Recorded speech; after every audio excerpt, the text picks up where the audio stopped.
مرحبا. يا هلا. شو الأخبار حمدان؟ I'm good, brother. Thank You're you. good? What about you, man? I'm good. How are you really doing? Oh, man, despite the circumstances, things are good. I think as long as the family is healthy, the loved ones are healthy, we're doing, I mean, as long as I'm doing, comparatively well, I have a shelter over my head and got food to eat, I'm good, man. I mean, alhamdulillah. Yeah, so how is Hamdan? Well, Like you. I know alhamdulillah your family is good, your circumstances are good, you have a roof over your head. Right. But how are you doing as Hamdan in this period? I mean, I'm definitely in a good place. I mean, obviously, as human beings, we can never be 100% perfectly happy all the time. I mean, that's how life goes. But at the moment, I'm good. I'm in a good place. I wish I could shed some kilos and and go back to my young days. But apart from that, I'm good. Creatively, mentally, emotionally, I'm good. It's good. Yeah. Tell me about your childhood. Childhood was growing up in Dubai when Sheikh Zayed was 2 lanes each side. Simple life. My dad was a musician, so there's always music playing in the house. The memory of my childhood, the strongest was when we were living in Jumeirah, near Safa Park, when it was. That's where my dad lives. Oh really? Yeah. Man, we used to love going down and just roaming around the neighborhood in our bicycles, me, my brother, and my sister, and I miss those times. I think people, the young ones here especially, are into social media and playing computer games. But back in the day, for us, it was all about going out and playing football, basketball, catching grasshoppers. Do you remember catching? So yeah, that was my childhood at that time. I mean, music, me getting into music came way later on. I mean, I wanted to be an artist. That was my... Like a painter? A painter, yes. Oh that wow, was, I didn't know that. Thing. Yeah. I was drawing ever since I could hold a pencil. I mean, I was really into drawing and stuff like that. And I wanted to be an artist. I wanted to be an archaeologist first, because I'm really into history. And then I decided I wanted to be an artist. So that's what I went and studied. And that's when I found my love for music. Interesting. I'm sure your dad was happy. Oh yeah, definitely. Was he happy, or was he the type that doesn't want his son to follow his footsteps? No, I think that my mom was the one who was hesitant, because she's seen how my dad was and how the music was taking a lot of the time, and the music is something that's pretty much your first baby, your first love, and she saw that with my dad, and obviously she was hesitant about me. She's a doctor, she's a gynecologist, so she always thought having something like a proper 9-to-5, like a doctor or a lawyer, was something that, as opposed to like doing music, because it was such an unstable career path to take. But my dad, he loved it. Obviously, he was very proud. Is he still singing? Yes, he is. Yeah, he's much more religious now. So he sings mainly religious music. But he still sings. I just saw a video of him on Facebook. He's very active on Facebook. Okay. He's in Zanzibar right now doing singing like religious. So how was your relationship with your parents? It was very good. I mean, alhamdulillah, they're both very religious people. They're religious Muslims, but at the same time, they let me express myself. I remember when I used to grow my hair, the people in our community would talk behind our backs and say, "Oh, these guys look." Me and my brother, we look like homeless people, drug addicts. But they let us express ourselves, either through the music, or through the art, either through the style that we were wearing at that time. With the hair, they weren't constricting us in letting us be ourselves. Obviously, as long as we weren't hurting anybody, and of course, as long as we weren't insulting our religion in any way, and I always appreciate that. I think having open-minded parents is very important. And rare. And rare, yes, absolutely. I find that considering you're an Emirati, you come from the Gulf, right? And even like I relate, because we are so used to certain looks and certain behaviors that, for example, my mother doesn't wear the hijab. It's her choice, right? She was wearing it at some point, another didn't, and another point doesn't wear the abaya. Used to wear the abaya, doesn't wear it now. So automatically, because the abaya is gone and the shayla is gone, it's very difficult for people to even guess. If she says, guess where I'm from. Right. They'll never say UAE. No, for sure, yeah. But then I always think it's also beautiful to have diversity in any nationality. You know, you have, like you said, we were talking before, like you could have somebody who's half Emirati, half Thai. Exactly. And they would not look like a typical Emirati, but they're Emirati. And I think it makes it so beautiful that you have this diversity. And I love the badge, which I hope the camera can catch. Yeah, man. But it was, you said it's been on your jacket super for a proud. while. Yes, absolutely. And you know, to the flag and Sheikh Mohammed. And I think this is where Hamdan, through patriotism and love for a nation and a love for your land comes here. Absolutely. Not only with our hairstyle, or if it's a necklace, or it's a jacket, or a national dress or not. I love the national dress when I want to. Yeah, well, I mean, but does it define how much of a loyalty you have to your country? No. Absolutely. If it was like that, it would be so easy in life. You just wear a national dress and you're the most patriotic person. Completely but it's not like agree. that. Yeah, absolutely. It's in your heart. Absolutely. Every time I've done an interview or talked about my music, I always have to mention where I came from. You know what I mean? Because Dubai, UAE has molded me into the person that I am. I met so many people from different countries over here. That's the music that I'm doing is because I was born and raised in the UAE. And I think that's very important. I mean, I always rep UAE. I mean, to the day I die. I mean, I love the fact that I'm from here. I find it so. I have so much respect for your parents to allow their children to express themselves, because I think Asian and Arab families, we don't usually have those kind of Africans parents. do, yes. I'm sorry? African families as well. Yeah, yani they will, whatever they were brought up with, they implement fully on their children. And I find that a bit sad, because you said something nice. You said, as long as we didn't hurt anybody, as long as we weren't doing any disrespect or ill manner, they were okay. Express yourself, be you. Yeah, right. But how rare is that, you know? It was rare then. I think our generation are much more open-minded as far as, but I think our parents were very much traditionally brought up, and especially with their mindset of how they're supposed to represent themselves to society. It was a much different picture. But I think with us, the fact that we've been exposed to so many, you know, how small the world is now. So. We're much more open-minded, but back then, of course, it definitely wasn't. I mean, and I know a lot of people that I grew up with didn't have parents who were that open-minded, Emirati and otherwise, and we obviously took different paths. You know, I mean, I don't think I'd ever be able to have done music as a full-time career if my parents did not give me that freedom to do so, and support me throughout the journey as well. You know. And how was school? School was good. I mean, I was an average student. I hated math, but I loved the one thing I loved about school was the friends, like the people that you met there, the friends that you made in high school. Like for me personally, some of the closest people that I have. You know, I mean, they're the ones who've seen me grow up to be the person that I am now. You know what I mean? So high school was a big was a defining moment in my life. I loved high school. We used to go there pretty early because my parents used to drop us to school before they used to go to work. So we'd be there like 7 o'clock, 6 o'clock in the morning playing basketball, waiting for everybody else to come to school so schools can start. But I loved school in that regard. The studies not. But why do you think it's a defining moment, high school? I think then is for me, as far as my music. Let me talk on the music part.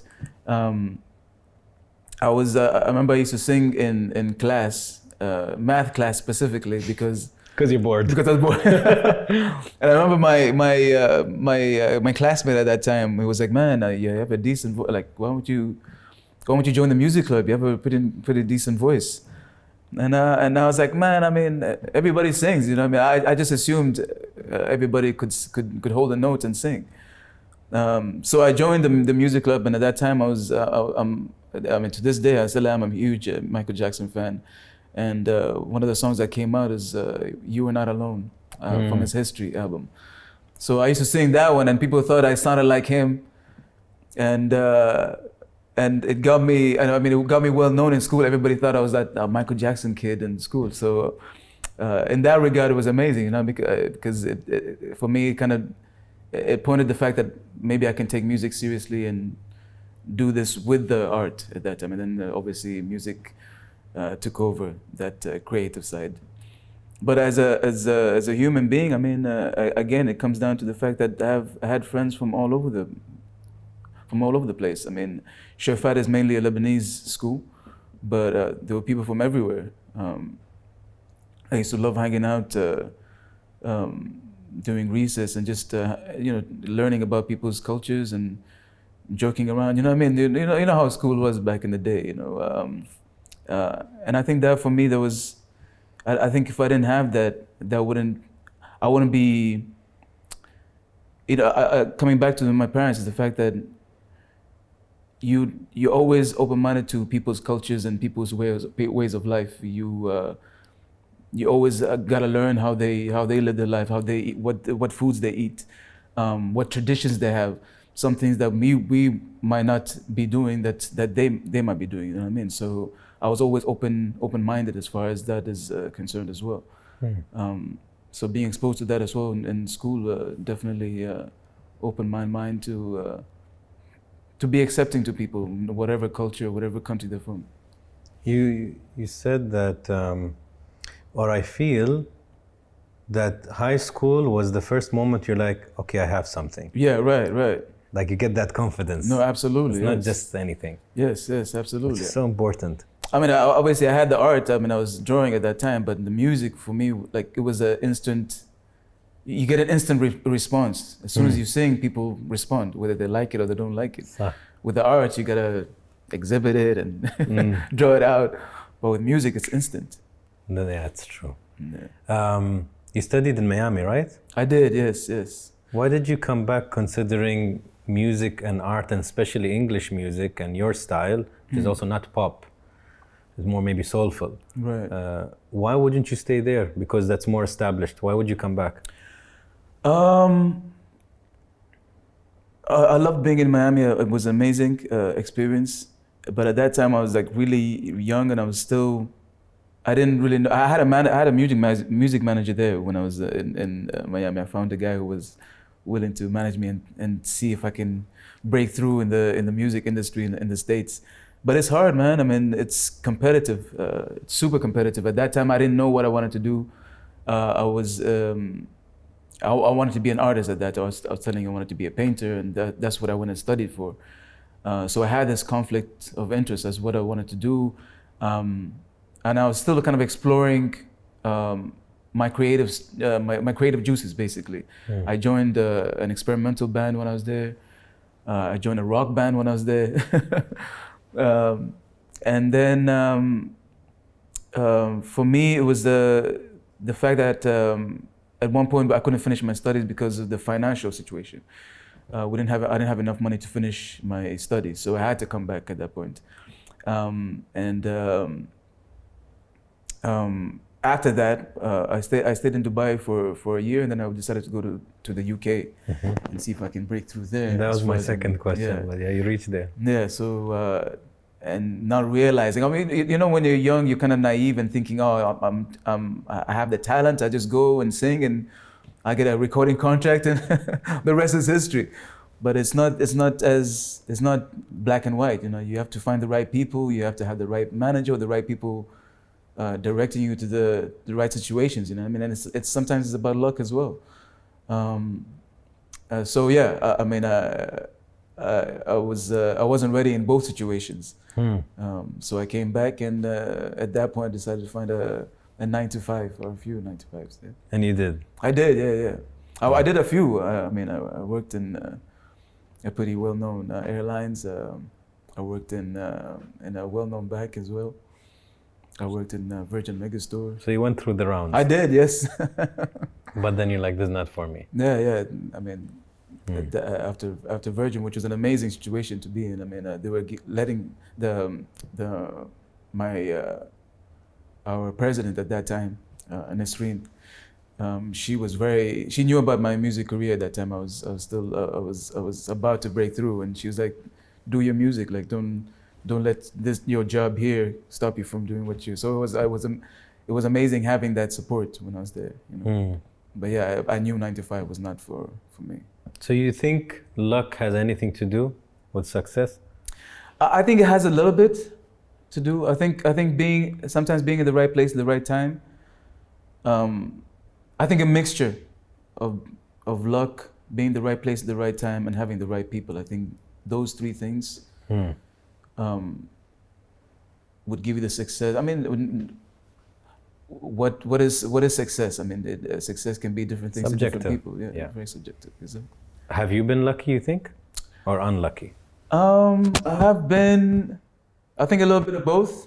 I mean, I've been lucky to be able to do the type of music that I do here at that time, because nobody was doing it. You know, I mean, no one was doing soul music with the band, doing original music. You know, I mean, it was amazing being one of the fourth. I mean, fourth. I don't know what. Yeah, it can be forefathers of that genre here. Right. But it feels like I didn't know after the band kind of disbanded. I didn't know which direction to go, and I kind of got lost as far as where my career was supposed to go after that. So I think in that regard I was unlucky, but the journey still continues. So I mean, hopefully at some point I might get lucky, you know, again. You think, Hamdan, you're underrated?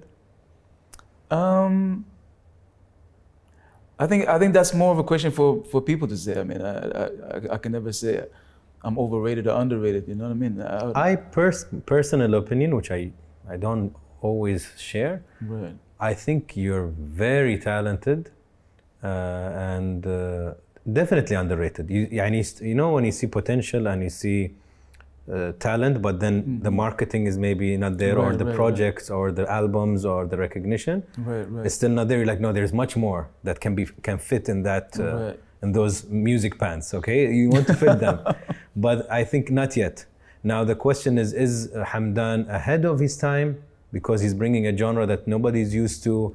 Is Hamdan in the wrong musical culture that don't understand his music? Should he be in Europe? Should he be? Nobody can really answer that question, I guess. But it's like you said, luck is, you know, timing, location, circumstances, people. No, of course, yeah, absolutely. Yeah.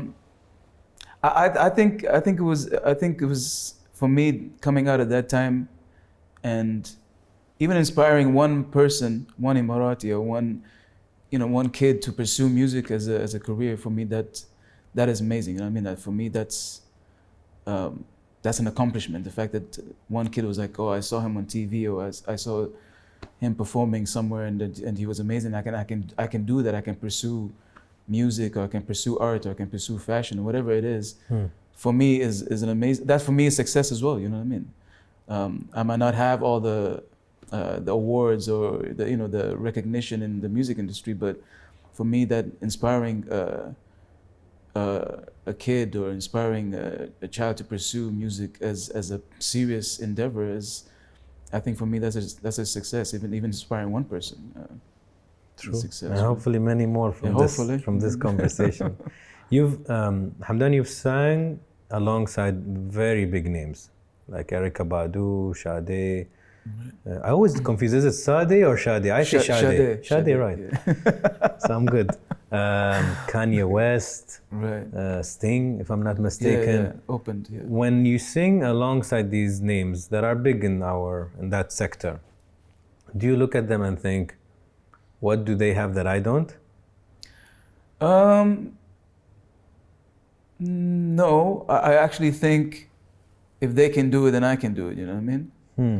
I think it's more of an inspiration. They kind of inspire me to keep going. I mean, there's been so many times where I wanted to give up on music and say, you know, khalas, maybe I should be doing a 9 to 5 and doing something serious as opposed to. But they inspired me to kind of keep going. You know, what I mean, they've had so many ups and downs, and look where they are now. So I think they're more inspirational than anything than me being envious or jealous. You know, and I mean, these are people that I used to grow up listening to. I mean, Sade, like Sting. You know, what I mean. Who was Herbie Hancock, Quincy Jones? These are legends, you know. So me as an Emirati boy growing up and watching and seeing these people, listening to their music, watching their videos on MTV back in the day on the satellite, on the dish, you know, it's inspiring, you know. I mean, that's like, I don't believe it. It's like when my dad, when he came in '68, and he sees the metro and he can't believe that there's a metro. Here in Dubai now, when back in the day it used to take hours to get from here to, or days sometimes to get from here to Abu Dhabi. So I mean, I think it's inspirational to see. You know. Would you say, Hamdan, you've struggled a lot in your career?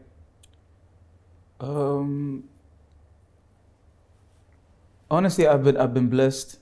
I mean, I hate being cheesy, but I mean, seriously, I have been blessed to be in the position that I am.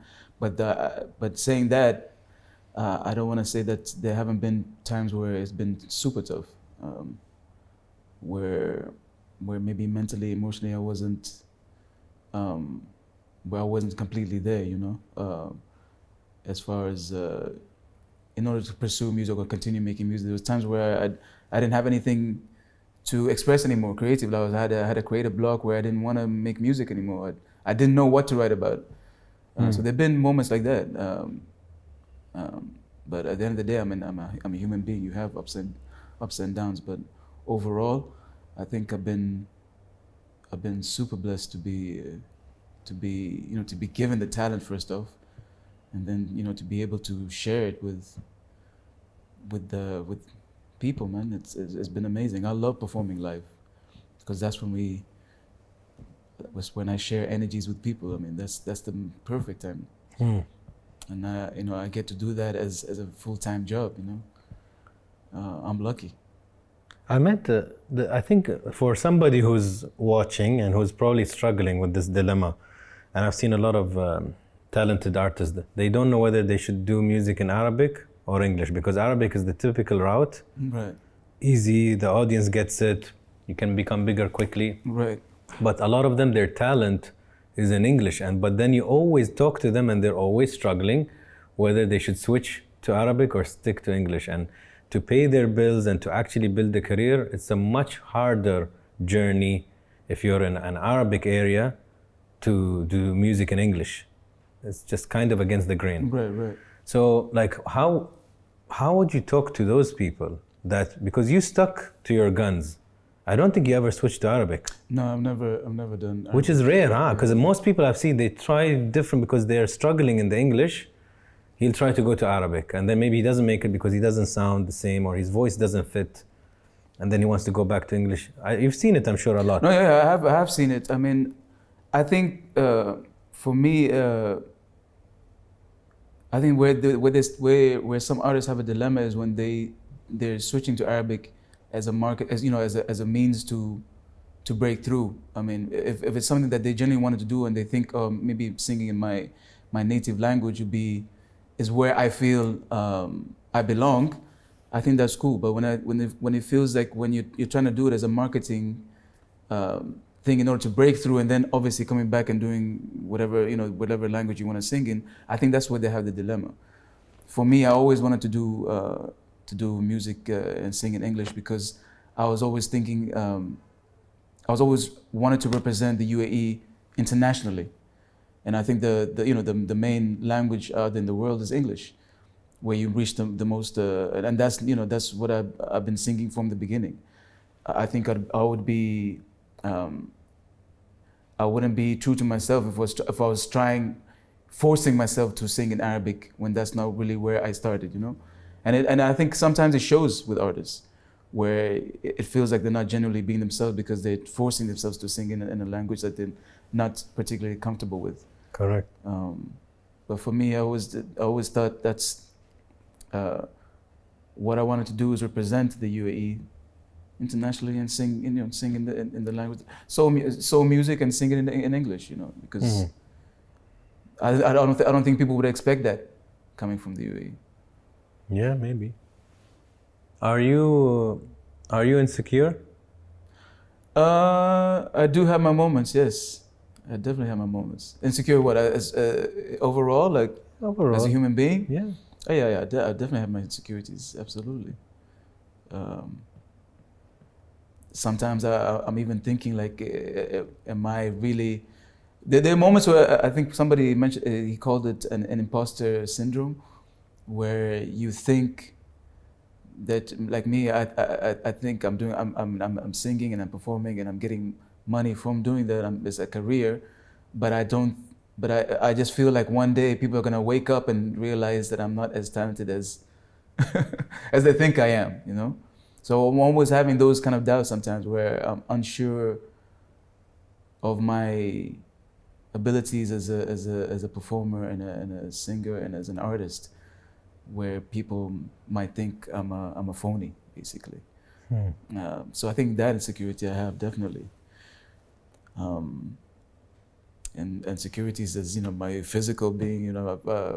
2020 I gained the pounds, and now I'm like super conscious about my weight. But that's something that I can fix. Emotionally, mentally, that's something that we can fix.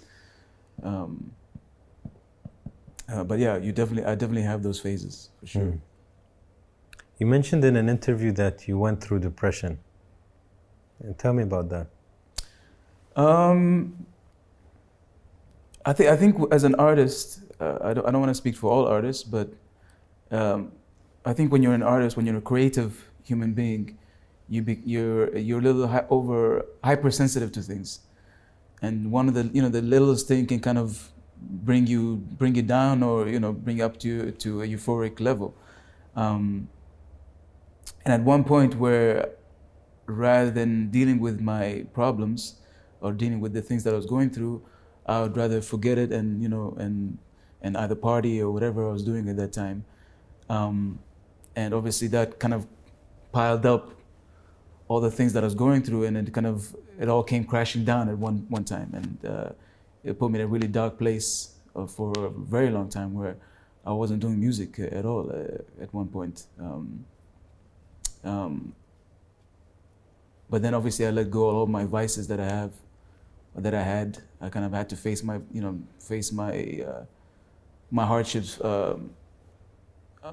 head on, and only then I started getting back into music. I met up with two of my really good friends, Adriano and Megadon, and we started writing. That's when I started getting back into writing and writing music. When they wanted to do Dream Fleet, Abri and the Dream Fleet. So I slowly started getting into writing then, and then slowly started getting back into doing music again. But for the longest time, almost 2 years, I wasn't doing music at all. It was just just in a bit of a limbo, where I was like, maybe music is not for me. I was just mentally, I wasn't there. Like, it wasn't even about the music; it was everything else. Like, I was just not. I wasn't completely in my element, So how would you advise somebody to get out of that? If it's 2 years for you and you can rewind and go back, would you help yourself get out of it faster if you knew how? I think the problem with depression and the problem with going through hardships is sometimes you don't even realize it, that you're going through that. Even when people tell you that you're in a rough spot right now, or even when you see the telltale signs of it, sometimes you don't even realize it until at the point where one day you wake up and you go, damn, like, it's been 2 years where I haven't done any music, nothing. I mean, it sometimes it just hits you like a pile of bricks. You don't realize you're going through it until the moment where you wake up one day and you're like, where has those 2 years gone? Or where those whatever amount of time you've been in that depression. You get so you get so immersed in it sometimes that you don't even realize you're in it. You know, I don't know if that makes any sense. It does. Yeah. So. I think realizing you're in it. They always say the first thing about an addiction or anything is admitting, exactly. So I think that the first thing you gotta do is, yes, I do have a problem, and then going around to fixing it. Right. So you would find or give yourself advice on how to leave it earlier or get out of it earlier? Would it be awareness, like you said? I think awareness, I mean... So you'd say Hamdan was in denial for most of the 2 years? Definitely. Yeah. Most definitely. Okay. I was busy indulging in my vices and not, not dealing with the problems, basically. And what does music mean to you? Music for me is everything, man. Like for me, that's even in this situation, it's a remedy. Like I always came back to whatever music that I do. It's always something that I'm either going through personally, and for me, music is like a remedy for, like I want to talk about it, or music is talking about whatever is going in the whatever is affecting me as far as like what's going on in the world and wanting to talk about it. I wanted to think about it or express myself or my thoughts about what's going on in the world. Those are the two things. So from you, music is everything, man. Like for me, I believe like I'm born to be on stage. You know what I mean? There have been times where I get lost in a trance when I'm on stage. I'm completely not even there anymore. And I'm in this little world of myself and just kind of drifting and, and everything is just coming out but I'm not there. I'm just almost like a vessel, you know what I mean? And that's what I love about music. You have those little moments, And what is love to you? Love is about... Good question, man. I think love is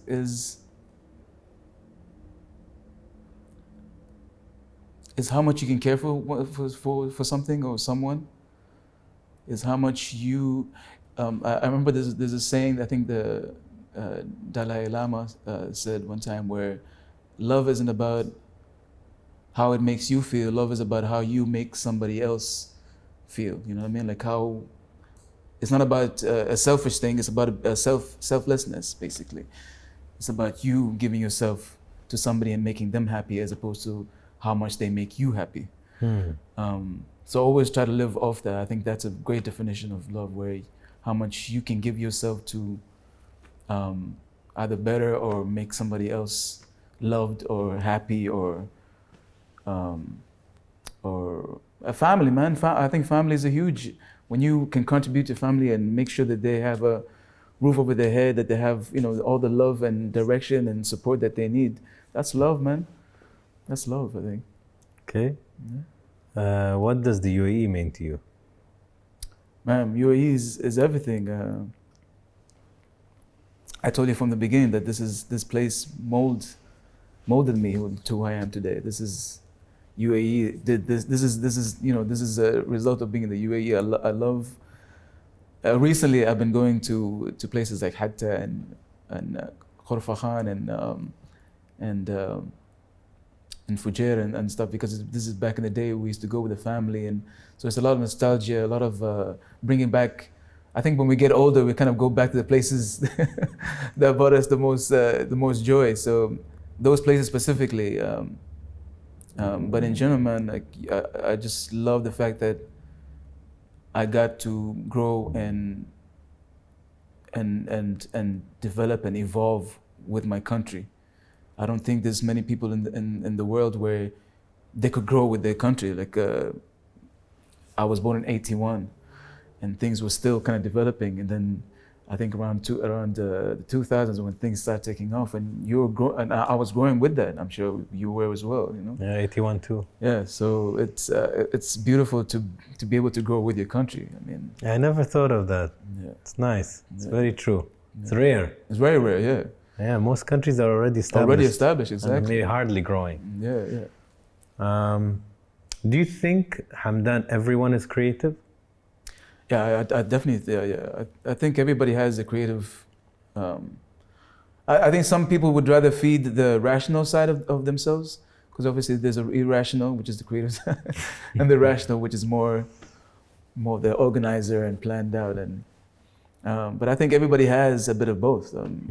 It just depends on which wolf you wanna feed. What is your favorite color? And 3 reasons why. Favorite color? Oh, wow. I have a few, but I mean, one of them is black. I love black. Yalla, 3 reasons why black. Why black? I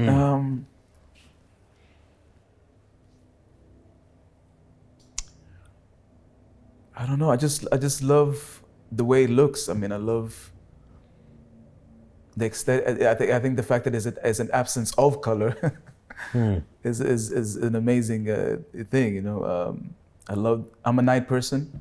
Okay, that's 2. I'm a night owl, so black is definitely, and I love the way it looks on me. Okay, I don't know if this is an accurate assessment, but it says your favorite color is how you see yourself. Oof. And you kind of answered that because you said one. But the first one was the most interesting one, the absence of color. The absence of color, which right. I don't know how to translate that completely, but I find it very interesting. The second one, you said that you're a night owl, so you already answered it for me, because that's how you connect to the color. Yeah. And the third one is that it looks good. Yeah. So you think you look good? That's good. In black.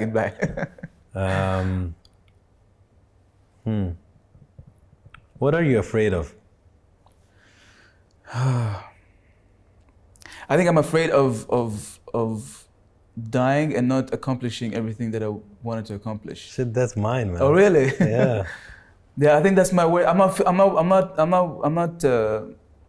scared of dying. That is a whole different thing. Same. I'm scared of not being fulfilling everything that I want to fulfill. Or at least a bit, most of it. Yeah, exactly. I mean, obviously, we're all not perfect, but at least the majority of it before going. I think I fear that for sure. Yeah, I relate.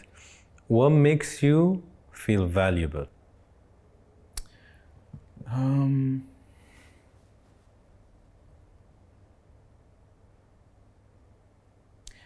I would like to think that I bring joy to the people that I love. I mean, again, we're not perfect. I mean, I'm sure I've been a problem child with my family and my parents, but I'd like to think that I'm a positive contribution, that I'm making the people that I love, that I'm bringing joy to their lives. You know what I mean? And even to strangers as well. Like it always comes back to performing, and when you see somebody smiling because you're performing, I think that for me is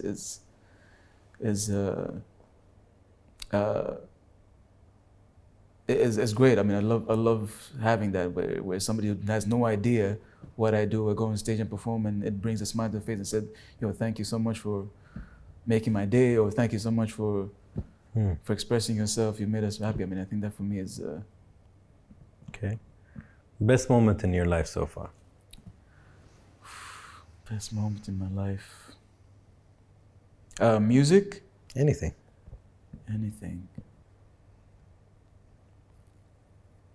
There've been so many, man. So many. Give me one that is sentimental to you. Maybe a bit more than the rest. Sentimental.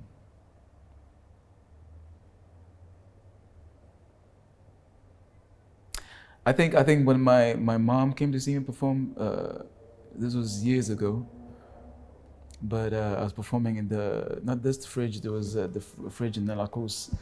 I was doing a performance, and I told her to come down, and she came down, and she came with my cousins and my cousins' kids, and for her to see me perform meant a lot to me. You know, so That's nice. I definitely hold that very dear to my. I mean, it was years ago, but still, you see, you still remember it. Yeah, exactly. I mean, so it's definitely. You know what's interesting? As no matter how old we grow, Hamdan, we always want the approval and recognition of our parents. Absolutely. Absolutely. Doesn't change. Your parents say something negative to you, it sticks to your head more than anyone. It pierces. Big time. And they say something good and it's armor. Yeah, absolutely. So yeah, I keep saying that loved ones' opinions are tattoos on the mind. Oof. They're not like the tattoo that you can wash off. No, absolutely. It's very hard to remove. We need a laser machine. It sticks. So you have to be so careful what you say to the people that really love you. No, really careful. Like if you say, I think you're looking ugly, it will stick. But maybe a comment, ugly, you don't care. A random comment online. But somebody you love tells you that? Oof, man. It's different. Trust me.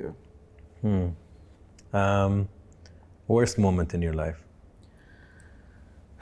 Worst moment. Oh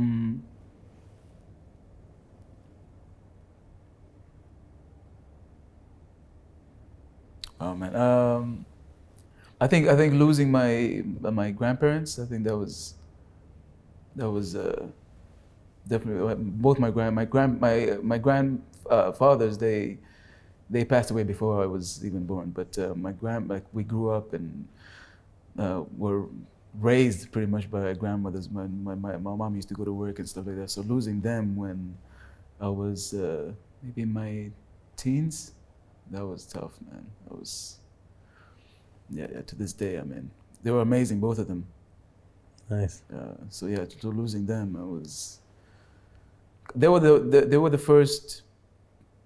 I mean, apart from two of my friends in high school that their lives were unfortunately cut short, but my grandparents were the first people like in family that I lost. I mean, it was a very huge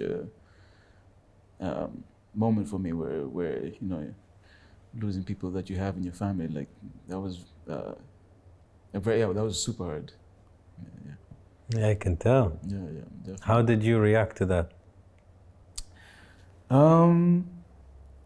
It's all a bit of a blur. I mean, when my mom's mom passed away, I was in England at that time. I was trying to make it again in in England, and she passed away in her sleep. So being there and her, you know, everybody else here going, you know, my family going through it here was super tough because I couldn't be with them, you know what I mean? And I told my mom, should I come back? And she was like, don't. But man, it was hard. But they're both like pretty. When it happened, they're all pretty blurry. But in the context of it, when you go back, you know, and see how much they affected my life in a positive manner, it's hard, man. It's hard. Yeah. How did they affect it positively? I remember my dad's mom always used to sit us down and tell us the story of Isra and Miraj.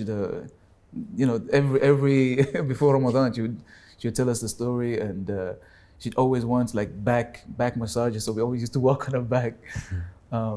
And they were like, especially my dad's mom, and she was super tough. Like if you did something wrong in the house, like she'd make sure you know it, like try to whip you with it.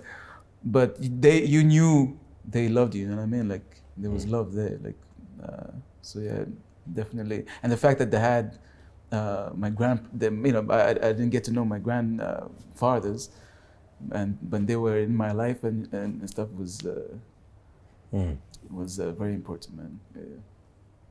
They're a huge part of my life for sure. I can tell. Yeah. Any regrets? Nah, man. If I have regrets, then I'd have to change something that happened. You know what I mean? And that means I wouldn't be where I am today. Plus those things that were good in my life. You know what I mean? So if I wouldn't want to change anything, because everything that has brought me to this point, the good and bad, has you know, is what's defined me, you know, what I am now. if I go back and change all the regrets and you know and lament about the things I could change and stuff like that, I wouldn't be where I am now, including the good things. So where you are now, you're happy with, or you're like, if I can go back in time, I would tell Hamdan to stay in Miami or to stay in the UK? Oh man. I don't like what ifs, but if you could, hypothetically, would you go back and say, no, Hamdan, stay here, don't come back to the UAE? I would think I'd watch from afar. I'd watch from afar and try to like silently scream to him not to do indirectly try to as opposed to like screaming and say, don't do it. Yeah. But yeah, I mean, I don't know, man. I don't know if you've heard about the butterfly effect. I mean, one little change, yes, the fluttering of a butterfly's wings can change so many things in the world, you know what I mean? So I wouldn't want to change anything, because then I want to meet you, I want to meet the other people in my life, you know what I mean? So I wouldn't want to change anything, no. I would let him be as just watch from afar and go, damn, this guy is so stupid. With popcorn. With popcorn, exactly. No, I know no. what he's gonna Another hypothetical one. Another hypothetical question is, if we can take Hamdan's heart with all that it went through, the love, the music, the depression, the sadness, the loss, and after all this journey of, mashallah, Allah yahfazk, 39 years, and you can put it in front of you, what would it tell you? What would my heart tell me? What would your heart hypothetically tell you now after this journey so far? Man. I would like to think it would tell me to keep going. I'd like to think it would tell me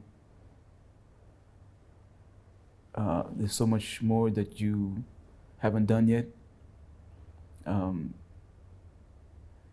I think it would tell me to maybe lay off the peanut butter.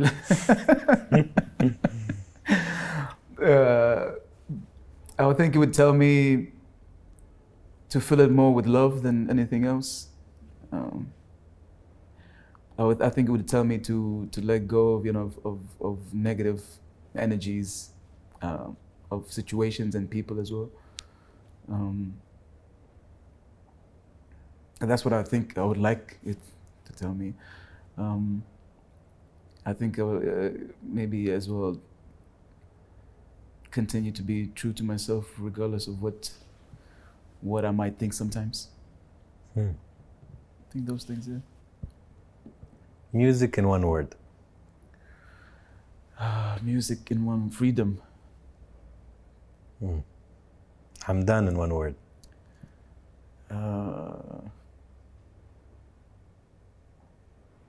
Complicated.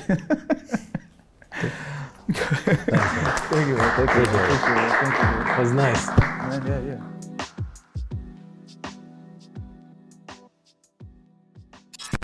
All right. This song is called Nature. It's basically talking about the fact that everybody is an inspiration. Everybody is a star. They should never feel anything less than amazing. So this one's called Nature. Hey. When you're in so deep that you don't even hear a sound, close introspective, like the sunshine in the clouds don't exist at all, just a power universe, yes you rule it, solitary confinement of our own design, yes you do this, yes you do this. You are all the elements, the triangle and the circle. Hey. I say life, love, and death. You are ever knowing, everlasting, ever true. Yes. Whoa. You are ever knowing, everlasting, ever true. Listen, y'all. Hey. I'm two spaces colliding, every grain of sand, every single raindrop. I am one and I am everyone, I am everything. I am one and the same, I am her and him. I'm Mother Nature and destruction. Hey. I am ever knowing, everlasting, ever true. Hey. Said I am ever knowing, everlasting, ever true. Yeah. Oh, I am ever knowing, everlasting, ever true. Oh, yeah. I am ever knowing, everlasting, ever true. Yeah. You are, say, everlasting, up together, everlasting. You are, hey, I say, everlasting, everlasting. You are, oh, yeah, everlasting. Everlasting. Thank you.